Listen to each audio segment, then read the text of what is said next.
Hello, my name is Nelson. I'm a student nurse, and today we will be performing the standard intravenous infusion checklist with monitoring and regulating and the discontinue of the IV fluids.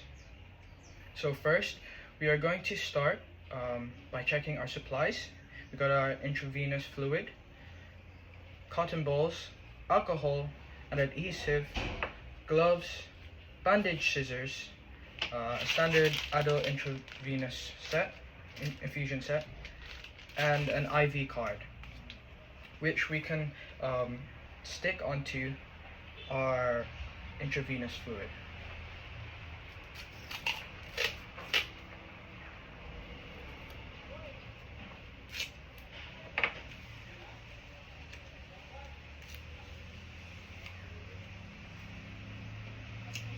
So this will help guide us during our preparation. So now, once we have finished, we will start our checklist by first performing hand hygiene.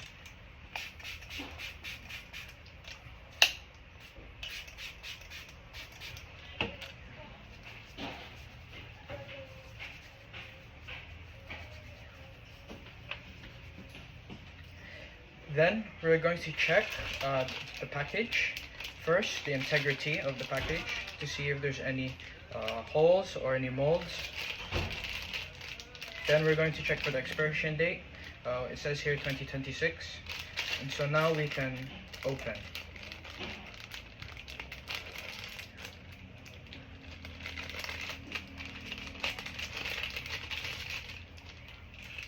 So we have to make sure that both ends are covered with these plastic cups to ensure the sterility of the tubing.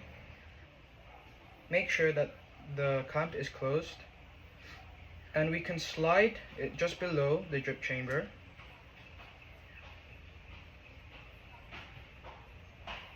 And then close. Then now we can expose our intravenous fluid.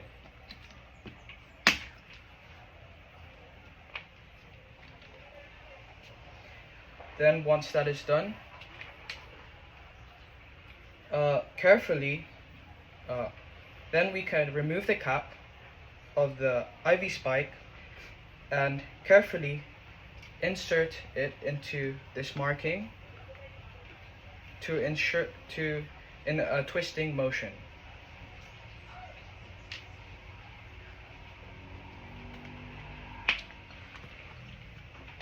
Making sure that the IV spike is not touching anything to maintain sterility.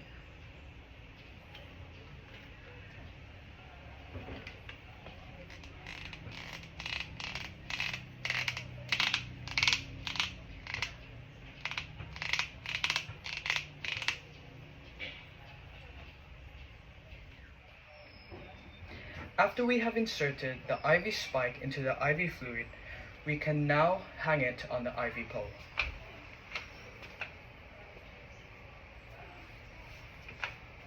The height is needed to enable gravity to overcome venous pressure and facilitate the flow of the solution in the vein. Now, we can squeeze the drip chamber gently until it's half full of the solution.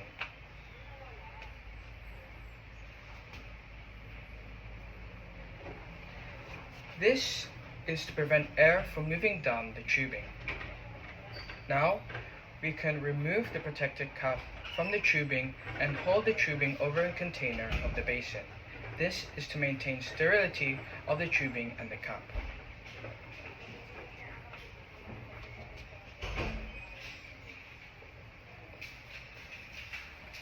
Now we can start our priming.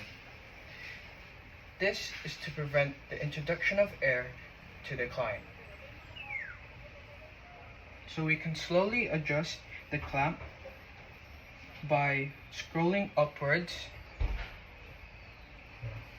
to allow the fluid to pass through the tube. Once the air is out, we can now close the clamp.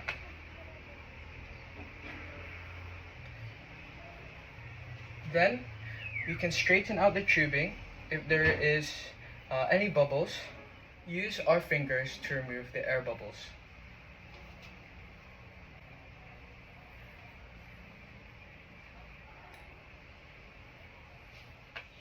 Once our IV fluid is ready, we can start to regulate and monitor the IV fluids. We can perform a scenario. For example, a physician has ordered us to give 1,000 milliliters of IV fluids to a 40-year-old patient for 12 hours. We can adjust the drops per minute by using our time watch, our second-hand time watch, and our clamp. Upon calculation, we can give the 40-year-old client 27 to 28 drops per minute.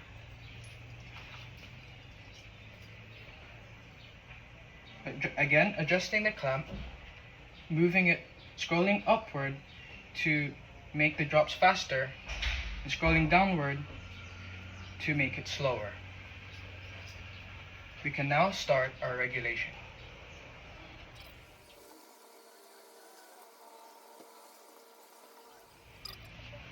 Once that is done, we can now document.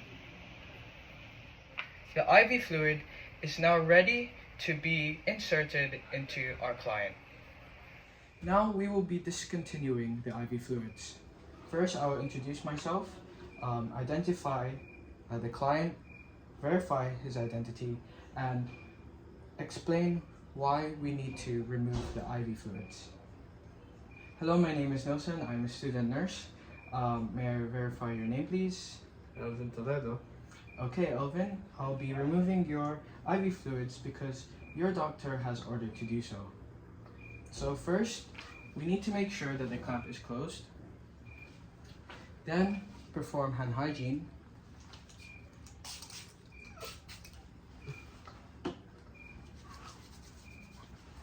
And assist the patient in a comfortable position. Are you comfortable, sir? Yep. Then we'll apply clean gloves.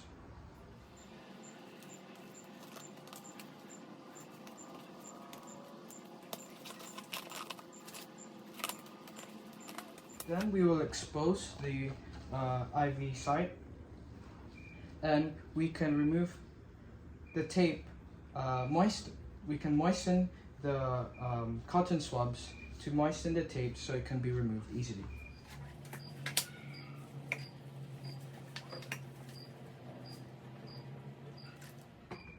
First, remove the stabilizer tape.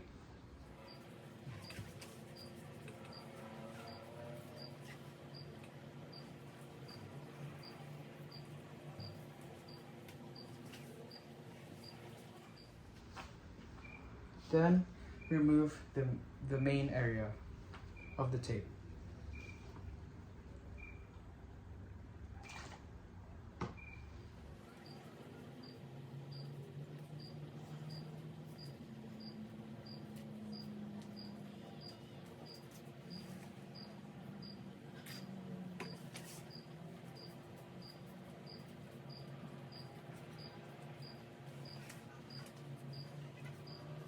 Now, get a dry cotton swab and gently remove the tape and apply pressure on the site.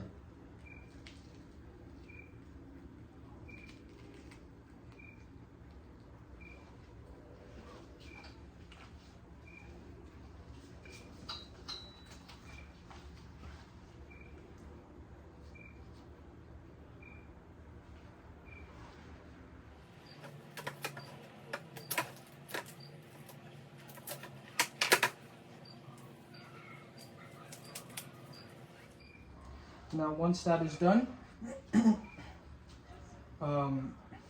make sure that the catheter is intact and there is no, and report any parts of the catheter. Then read, prior to discarding, we must read the amount of the volume that has been taken up. And then I will now document this, the relevant information, the number, the solution used, and the time that it was discontinued, and the client's response.